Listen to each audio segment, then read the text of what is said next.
가지 말씀입니다. 신명기 11장 1절에서 17절까지 말씀을 제가 읽도록 하겠습니다. 그런즉 내 하나님 여호와를 사랑하여 그가 주신 책무와 법도와 규례와 명령을 항상 지키라. 너희의 자녀는 알지도 못하고 보지도 못하였으나 너희가 오늘날 기억할 것은 너희의 하나님 여호와의 교훈과 그의 위엄과 그의 강한 손과 펴신 팔과 애굽에서 그 왕 바로와 그 전국에 행하신 이적과 기사와 또 여호와께서 애굽 군대와 그 말과 그 병거에 행하신 일, 곧 그들이 너희를 뒤쫓을 때에 홍해 물로 그들을 덮어 멸하사 오늘까지 이른 것과 또 너희가 이곳에 이르기까지 광야에서 너희에게 행하신 일과 르우벤 자손 엘리압의 아들 다단과 아비람에게 하신 일, 곧 땅이 입을 벌려서 그들과 그들의 가족과 그들의 장막과 그들을 따르는 온 이스라엘의 한가운데서 모든 것을 삼키게 하신 일이라. 너희가 여호와께서 행하신 이 모든 큰 일을 너희의 눈으로 보았느니라. 그러므로 너희는 내가 오늘 너희에게 명하는 모든 명령을 지키라. 그리하면 너희가 강성할 것이요 너희가 건너가 차지할 땅에 들어가서 그것을 차지할 것이며 또 여호와께서 너희의 조상들에게 맹세하여 그들과 그들의 후손에게 주리라고 하신 땅, 곧 젖과 꿀이 흐르는 땅에서 너희의 날이 장구하리라. 내가 들어가 차지하려 하는 땅은 내가 나온 애굽 땅과 같이 아니하니 거기에서는 너희가 파종한 후에 발로 물 대기를 채소밭에 댄과 같이 하였거니와 너희가 건너가서 차지할 땅은 산과 골짜기가 있어서 하늘에서 내리는 비를 흡수하는 땅이요 내 하나님 여호와께서 돌보아 주시는 땅이라. 연초부터 연말까지 내 하나님 여호와의 눈이 항상 그 위에 있느니라. 내가 오늘 너희에게 명하는 내 명령을 너희가 만일 청종하고 너희의 하나님 여호와를 사랑하여 마음을 다하고 뜻을 다하여 섬기면 여호와께서 너희의 땅에 이른 비 늦은 비를 적당한 때에 내리시리니 너희가 곡식과 포도주와 기름을 얻을 것이요 또 가축을 위하여 들에 풀이 나게 하시리니 내가 먹고 배부를 것이라. 너희는 스스로 삼가라. 두렵건대 마음에 미혹하여 돌이켜 다른 신들을 섬기며 그것에게 절함으로 여호와께서 너희에게 진노하사 하늘을 닫아 비를 내리지 아니하여 땅이 소산을 내지 않게 하심으로 너희가 여호와께서 주신 아름다운 땅에서 속히 멸망할까 하노라. 아멘. 굳게 잠겨있는 철문이 있다라고 우리가 생각을 한번 해볼 때 아무리 힘이 센 남자가 주먹으로 문을 막 두드리거나 또 자신의 어깨로 문을 밀고 또 자신의 온 힘을 다해 그 문을 당겨낸다 하더라도 그 문은 절대 열리지가 않습니다. 하지만 키가 작고 연약한 어린아이일지라도 그 철문을 여는 열쇠만 가지고 있다면 손쉽게 그 문을 열 수 있게 될 것입니다. 열쇠라는 것이 얼마나 신기한지 모르겠습니다. 이 세상 모든 사람들이 찾고 있는 것 또한 이 열쇠가 아닐까 생각해 봅니다. 바로 행복의 문을 여는 열쇠입니다. 모든 사람들은 행복의 문을 열고자 나름대로 열심히 이 열쇠를 찾고 있는 셈인 것입니다. 어떤 사람은 돈이라는 열쇠를 찾아보고 또 어떤 사람은 권력이라는 열쇠를 찾아보았습니다. 그러나 그 어떤 열쇠도 행복이라는 문을 열 수가 없었습니다. 과연 행복의 문을 여는 열쇠는 어떻게 생겼을까요? 참 감사하게도 하나님은 그 열쇠를 이미 우리의 손에 쥐어 주셨습니다. 그 열쇠는 바로 우리 앞에 놓인 성경 안에 들어 있습니다. 이 행복의 문을 여는 열쇠의 한 면은 하나님을 사랑하는 것으로 만들어져 있고 또 다른 한 면은 하나님의 말씀에 대한 순종으로 만들어져 있습니다. 하나님을 향한 사랑과 순종이야말로 이 행복의 문을 여는 열쇠입니다. 모세는 모든 이스라엘 백성이 이 사실을 깨닫기를 분명하게 원했습니다. 그래서 오늘 본문을 시작하며 어제에 이어서 한 번 더 이스라엘 백성들에게 하나님을 사랑하고 주의 말씀에 순종할 것을 권면하고 있습니다. 1절 말씀에 그런즉 내 하나님 여호와를 사랑하여 그가 주신 책무와 법도와 규례와 명령을 항상 지키라. 여기서 그런즉은 10장 22절을 의미하고 있습니다. 애굽으로 향할 때 이스라엘의 조상이 불과 70명밖에 되지 않았지만 하나님께서 그 수요를 하늘의 별과 같이 많게 하셨다라는 고백으로 끝이 났습니다. 하나님은 이스라엘 백성들을 위하여 크고 놀라운 일들을 행해 주셨습니다. 또한 그들에게 약속을 하시고 그 약속을 지키셨습니다. 이제 그들에게 남겨진 과업은 그 하나님을 사랑하는 일이었습니다. 하나님의 은혜를 입은 이들의 우선순위는 땅을 정복함이 아닙니다. 그 땅을 정결하게 하는 것도 아닙니다. 바로 하나님을 사랑하는 것입니다. 그리고 그 사랑의 증거는 그분의 책무와 법도와 규례와 명령을 지키는 것으로 나타나야 하는 것입니다. 믿는 자가 하나님을 사랑하는 것은 허황된 것이 아닙니다. 아무것도 없는데 사랑하는 것이 아니기 때문입니다. 하나님께서 행하신 일을 보고 경험했으므로 우리 또한 하나님을 사랑합니다. 하나님을 경험하면서 믿음이 자라고 그 사랑이 깊어져 가는 것입니다. 하나님의 명령은 그러한 사랑의 관계 안에서 지켜져야 한다라는 것을 모세는 보여주고 있습니다. 모세는 이스라엘이 하나님을 사랑하고 순종해야 하는 첫 번째 이유로 하나님이 과거에 베풀어 주셨던 놀라운 이야기들을 다시 한번 하고 있습니다. 2절 말씀에 보시면 너희의 자녀는 알지도 못하고 보지도 못하였으나 너희가 오늘날 기억할 것은, 또 3절에 애굽에서 그 왕 바로와 그 전국에 행하신 이적과 기사와, 4절에 또 여호와께서 홍해물로 그들을 덮어 멸하사 오늘까지 이른 것과. 옛날에 나 때는 말이야라는 말을 입에 달고 사는 사람을 꼰대라 하며 그 나 때를 풍자한 라떼라는 말이 꼰대의 은유가 되었습니다. 지금 모세는 출애굽 당시를 기억하고 있습니다. 남자가 군대 2년만 갔다 와도 할 얘기가 너무나 많은데 40년 동안 광야에 있었던 모세라면 얼마나 할 이야기가 많겠습니까? 어떻게 보면 모세의 이야기는 이스라엘 백성들에게 꼰대처럼 보이기도 합니다. 하지만 지금 모세가 보여주고 있는 이 신앙의 꼰대 같은 모습은 필요하다 생각이 됩니다.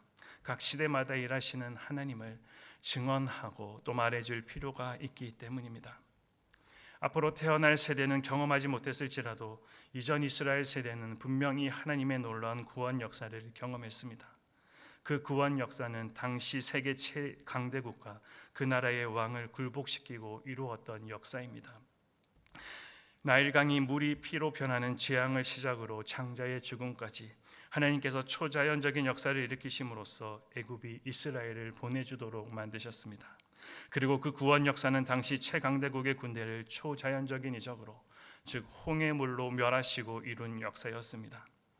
이스라엘에게 있어서 홍해는 길을 터준 구원의 길이었지만 애굽에게는 군대와 병거를 삼켜버린 심판의 길이기도 했습니다.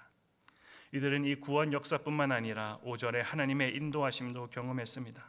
또한 6절에 하나님께 반역하는 자들을 어떻게 심판하시는지도 그들은 목격하였습니다. 이들은 하나님의 살아계심을 부인할 수 없는 사람들입니다. 그 모든 일들을 그들이 몸소 체험했었기 때문입니다. 게다가 하나님이 그들을 사랑하심을 부인할 수가 없습니다. 하나님이 몸소 행동으로 그들에게 보여주셨기 때문입니다. 그래서 7절 말씀에 너희가 여호와께서 행하신 이 모든 큰 일을 너희의 눈으로 보았느니라 모세는 말하고 있습니다. 그렇기 때문에 하나님을 사랑하고 그 명령에 순종하라는 말씀은 이들에게 더욱 생생하게 와닿는 말씀입니다. 그리고 이들로 하여금 눈으로 보게 하시고 경험하게 하신 이유가 분명히 있었습니다. 이전 세대가 경험한 하나님은 이후 세대에도 계속 전해져야 했기 때문입니다. 과거 지향적 마인드로 가득 찬 꼰대가 아니라 미래를 내다보는 지혜를 가지고 내 경험에 비추어 보면 말이야, 앞으로는 이러한 시대가 올 것 같구나. 그러니 너희는 그 미래를 위해 하나님을 경외하며 지금부터 준비하고 그렇게 살아가면 어떻겠니? 이렇게 말해줄 참된 신앙의 어른이 그립고 그 어느 때보다 필요한 시대입니다. 저와 여러분이 우리에게 주어진 삶을 그렇게 살아가면 좋지 않겠습니까? 하지만 우리의 삶은 뒤만 보면 부작용이 따라옵니다. 과거에 집착하며 후회와 상처를 토하느라 힘든 시간을 보내게 될 때도 참 많이 있습니다. 그래서 우리는 앞도 보며 살아야 합니다. 앞을 봐야 소망이 생기고 또 회복의 통로가 열리기 때문입니다.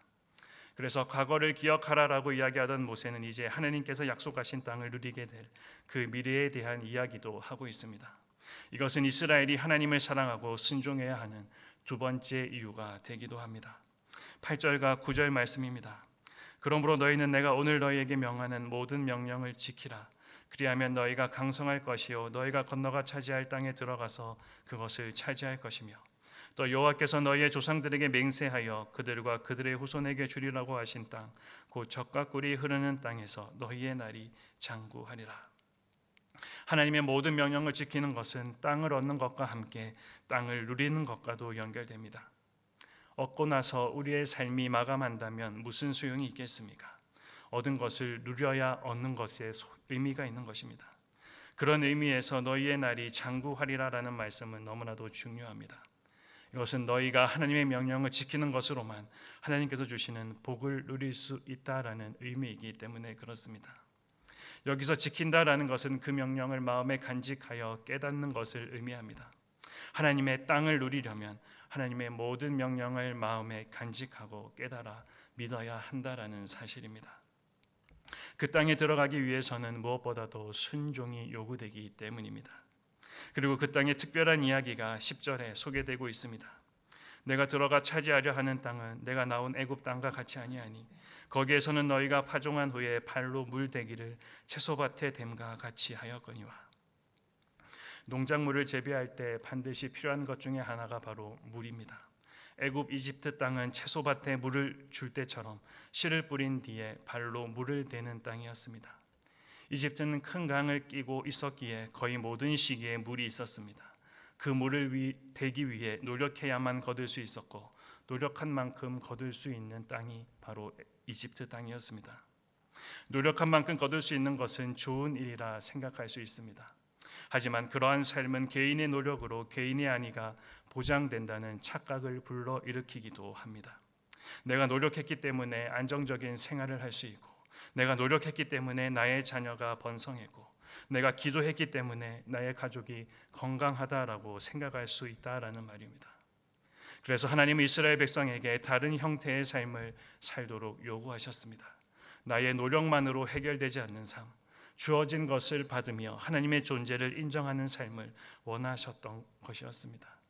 그래서 이집트에서 가나안으로 이끄신 것이 아니겠습니까? 모세는 12절에 가나안 땅을 가리켜 내 하나님 여호와께서 돌보아 주시는 땅이라고 분명히 말하고 있습니다. 가나안 땅은 산과 골짜기가 많아서 하늘에서 내린 빗물로 물을 대야 하는 땅이었습니다.